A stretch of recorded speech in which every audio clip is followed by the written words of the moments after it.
Detective Elara Quinn had tackled her share of high-stakes cases, but this one was unusual. Famous author Grant Sinclair's latest manuscript was stolen from his mansion during a private reading. Only 5 people had access: his editor Marion, rival Stephen, agent Lydia, assistant Ben, and old friend Professor Hargrove. Elara arrived as stormy rain pelted the windows. In the dimly lit drawing room, Sinclair clutched a stack of notes, his expression stricken. "My manuscript, it's gone," he exclaimed. "Everyone here tonight is a suspect," Elara said, scanning the tense faces. She began her questioning. Marion, the editor, adjusted her glasses nervously. "It's his best work yet, but I'd already given him notes. I don't need the manuscript." Elara noticed Marion's hand fidgeting with a pendant. "Were you alone when it disappeared?" Marion nodded. "I didn't even leave my seat."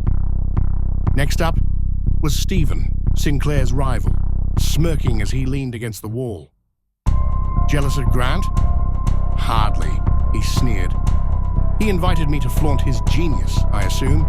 The manuscript means nothing to me." "Then why come tonight?" Elara asked. He shrugged. "Curiosity, free wine." Lydia, Sinclair's agent, was tense, her gaze darting around the room. "Grant's career depends on this manuscript, and so does mine," she admitted, her voice tight. "If it fails, I fail." Elara made a note, then turned to Ben, Sinclair's assistant. "I'd never harm Mr. Sinclair," he insisted, though his voice trembled. "What were you doing when he left the room?" Elara asked. I went to get water," Ben stammered. "I didn't see anyone take it." Finally, Elara questioned Professor Hargrove, who seemed almost amused. "Grant and I go way back. I don't need his manuscript. I came to support an old friend." He chuckled. Elara sensed something off about Hargrove. She took a step back, scanning the room. On a nearby bookshelf, she noticed an unusual trail in the dust, interrupted by what looked like a recently removed item. Turning to Flora, the housekeeper, she asked, "Did you dust this shelf recently?" Flora nodded. "Yes, just before the guests arrived."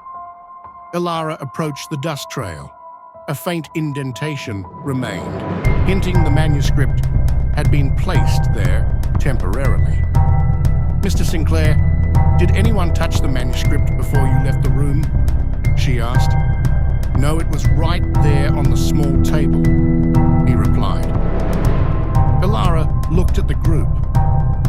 "One of you took the manuscript and quickly hid it here," she said, reaching to the top of the shelf and retrieving a leather-bound book with a hidden compartment. Inside lay the missing manuscript. The room went silent. She looked directly at Hargrove. "You hid the manuscript. Your fingerprints in the dust trail gave you away." Hargrove's smirk faded. "Grant always pushes himself to extremes. I thought that losing the manuscript would force him to confront his creative fears. I never meant for it to escalate." Sinclair's face hardened. "You had no right, Hargrove." Elara handed the manuscript back to Sinclair. "Tonight's theft may have revealed more than you intended, Professor. Mr. Sinclair, your manuscript is safe, but perhaps tonight's lesson in trust is even more valuable." As Elara left, she reflected that sometimes in the world of art and ambition, trust was the hardest thing to find.